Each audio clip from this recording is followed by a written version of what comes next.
Mela din 3-2, ovvjament, naturalment, il-mozzjoni tgħaddi. U s-sindku ovvjament tkun Marija Meli konfermata Franċeska Attar. Is-Sindku Nazzjonalista tal-lokalità ta' Ħararaw Helen Gawci ġiet sfiduċjata mill-maġġoranza tal-Kunsillieri wara mozzjoni li tresqet b'urġenza wara din baqgħet tinjora diversi talbiet tal-informazzjoni fuq nefqiet suspettużi u potenzjalment irregolari fost l-oħrajn.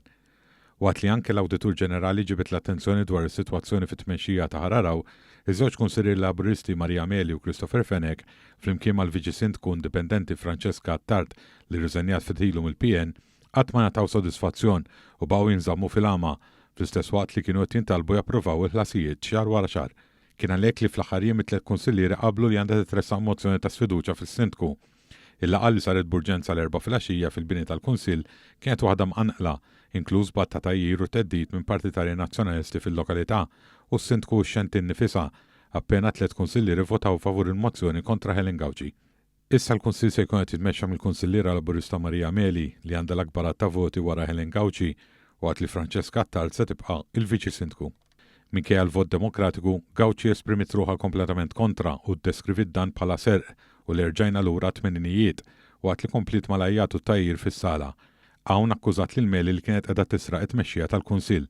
Fost dawk li ħolqu l-kommozzjoni sħiħa fis-sala tal-Kunsill u bdew jgħajru bi kliem dispreġġattiv lejn in-naħa tal-Partit Laburista tajjir dirett kontra Marija Meli. Il-Viċi Sindku Franċeska Attard kienet spjegat fuq il-medja soċjali li raġuni għar-riżenja tagħha minn kunsilliera tal-PN kienet l-amministrar ħażin ta' siti storiċi fil-lokal, partikolarment il-fortizza tal-Anċirietka u t-torri tas-Semiforu. Dwar dan tkellmet ukoll il-Kunsilliera Laburista Marija Meli li rimarkat li s-Sindku qed fittex li twieġeb b'konvenjenza u mhux b'konvenzjoni ta' ħsieb. Fil-laqgħa l-4 is-Sindku ġdid innifisha spjegat li l-azzjoni tagħhom kienet neċessarja wara li għal xhur sħaħ ġew injorati mis-Sindku dwar l-infiq tal-fondi pubbliċi kif kienet obbligata tagħmel skont il-liġi tal-Kunsilli Lokali. Sattant fis-qarrija l-Partit Laburista tenna li l-eżitu tal-vot b'rispett lejn id-demokrazija, kontrarju għal mod kif qed jindirizza s-sitwazzjoni l-Partit Nazzjonalista li fjokk jiżgura li l-kunsillieri tiegħu jaġixxu b'governanza tajba u bit-trasparenza qed jipprova jfixkel il-perkors ta' proċess demokratiku biex jiddetermina kif jaqbel lilu l-kompożizzjoni tal-Kunsill.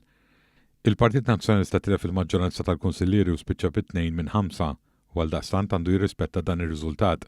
M'hemmx dubju li d-deċiżjoni tal-maġġoranza tal-kunsillieri ittieħdet fl-aħjar interess tar-residenti tal-lokalità ta' Ħararaw li jxirqilhom li l-lokalità titmexxa bit-trasparenza sħiħa kif titlob il-governanza tajba temmet tajt l-isqarrija.